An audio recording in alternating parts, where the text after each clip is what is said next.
Well, let's speak now on LBC News to Richard Pater, the director of BICOM. That's the British Israel Communications and Research Centre. Richard, thanks for joining us. What did you make of what you heard in the Knesset?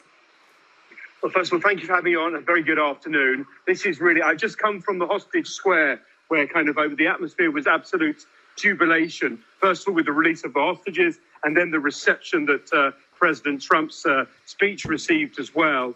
I mean, it was classic Trump gusto, let's say. But beyond that, I thought there were really a couple of very important messages. One was a message for regional peace, that he appealed to the Israelis and to the forces of stability within the Arab world, to work, those that have kind of productive economies, to work together, much better to work together than to fight each other. And there was a message as well to the Iranians that they can also be brought on board and be part of the family of nations within the region. So there was a lot of uplifting, peaceful messages that I think people would take away from that. Richard, I'm sure the atmosphere in Hostage Square has been one of celebration and jubilation. Tell us more about what it was like. And is there also hope that this time there will truly be, as Donald Trump says, a lasting peace? Well, absolutely. So yes, the atmosphere in the square was absolute relief, kind of a way that Israelis feel they can breathe again. I talked to one young mother that said her daughter was 2 years old, but she hasn't been able to be a happy mother for the baby, and that now this cloud has been lifted. And I think that sentiment is shared by so many Israelis. The one air, not to be a killjoy, but the one air of concern is that there are still many complicated steps to go, and we'll see what comes out of the summit this afternoon in Sharm el-Sheikh.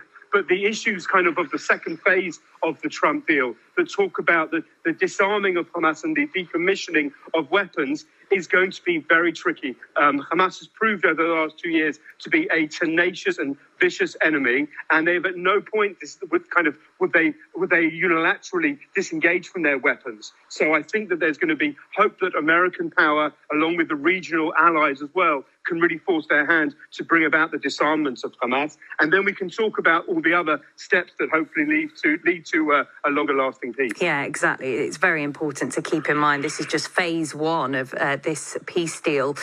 Is there faith, though, that Benjamin Netanyahu is the Israeli Prime Minister to see this through right till the very end? Well, that's a great question, because it's the question that divides so much of Israeli society.